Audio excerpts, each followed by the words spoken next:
நம்பெருமாள் நம்மாழ்வார் நஞ்சியர் நம்பிள்ளை என்பர் அவரவர்தம் ஏத்தத்தால் அன்புடையோர் சாத்து திருநாமங்கள் தானென்னு நன்னெஞ்சே ஏத்ததனை சொல்லினீ இன்னு.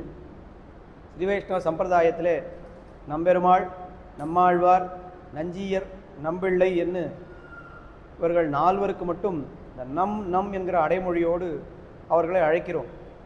அதிலே நம்பிள்ளை நஞ்சியராலே நம்முடைய பிள்ளை என்று அபிமானிக்கப்பட்டவர். திருவாய்மொழிக்கு மிகப்பெரிய வியாக்கியானமான 36,000 படியை திருவாய் மலர்ந்தருளியவர். நம்பிள்ளை திருவாய் மலர்ந்தருளிய அந்த வியாக்கியானத்தை தான் வடக்கு திருவீதி பிள்ளை வள்ளல் வடக்கு திருவீதி பிள்ளை பட்டோல கொண்டார். தெள்ளியதா நம்பிள்ளை செப்பு நெறிதன்னை வள்ளல் வடக்கு திருவீதி பிள்ளை இந்த நாடறிய மாறன் மறைப்பொருளை நன்குரைத்தது 36,000 என்று கொண்டாடுகிறார் மணவாள மாமுனிகள். இவ்வளவு வைபவங்கள் வாய்ந்த நம்பிள்ளைக்கு திருவல்லிக்கேணியிலே பேயாழ்வார் கோயில் தெருவிலே பேயாழ்வார் சந்நிதிக்கு அடுத்த சந்நிதியாக கிழக்கே அடுத்த சந்நிதியாக நம்பிள்ளைக்கு ஒரு சந்நிதியை நிர்மாணித்துள்ளார். கடந்த 2 நூற்றாண்டுகளுக்கு முன்னால் வாழ்ந்த யோகி பார்த்தசாரதி ஐயங்கார் என்கிற மகான். இந்த இடத்திற்கு சரஸ்வதி பண்டாரம் என்று பெயர், பாடசாலை என்னும் அழைப்பார்கள்.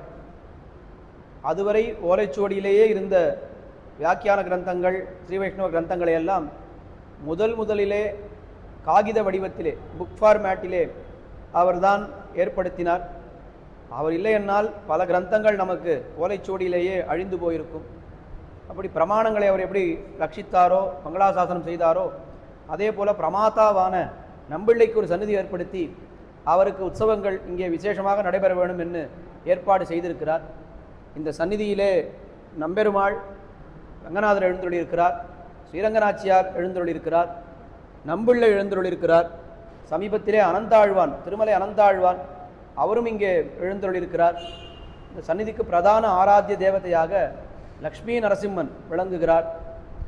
நம்மாழ்வார் திருமங்கை ஆழ்வார் உடையவர் மணவாள மாமுனிகள் ஆகிய ஆச்சாரியர்களும் இங்கே சன்னதி பண்ணி எழுந்தருளியிருக்கிறார்கள். இந்த நம்பிள்ளைக்கு கார்த்திகையில் கார்த்திகை பூர்த்தியாகும்படியாக 5 நாள் உற்சவம் விசேஷமாக நடைபெற்று கொண்டு வருகிறது. திருவாய்மொழி சேவாகாலம், திருவல்லிக்கேணியிலே பார்த்தசாரதி பெருமாள் கைங்கரியப்பரர்கள் அத்தியாபகர்கள் எத்தனை பேர் இருக்காளோ அத்தனை பேரும் இங்கே வந்து இந்த கோஷ்டியை இந்த உற்சவத்தை விசேஷமாக நடத்தி வைப்பார்கள். இந்த காலத்திலே நம்பிள்ளை காலக்ஷேபத்திலே எல்லோரும் அன்வைப்பார்களாம். நம்பெருமாள் கோஷ்டியிலே இருக்கக்கூடிய அனைத்து ஸ்ரீ வைஷ்ணவர்களும் நம்பிள்ள கோஷ்டியிலே அன்வைப்பார்களாம். அப்போ கோஷ்டி கலைஞ்சு போகும் பொழுது ஏன்னா நம்பெருமாள் கோஷ்டியோ நம்பிள்ள கோஷ்டியோ என்று கேட்பார்களாம். நம்பிள்ள கோஷ்டி கலைஞ்சு போகிறதா நம்பெருமாள் கோஷ்டி கலைஞ்சு போகிறதான்னு தெரியாத அளவுக்கு ரெண்டும் விசேஷமாக நடக்கும்.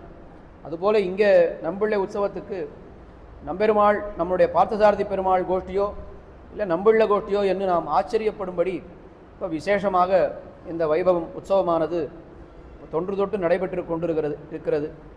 அன்பர்கள் முடிந்தவரை இந்த உற்சவத்திலே எழுந்தருளியிருந்து ஆழ்வார் ஆச்சாரியர்கள் எல்லோரையும் சேவித்து இந்த கோஷ்டியிலேயும் பங்கு கொண்டு நம்பிள்ளையினுடைய அனுகிரகத்திற்கு பாத்திரபூத்தர்கள் ஆகும்படி கேட்டுக்கொள்கிறோம்.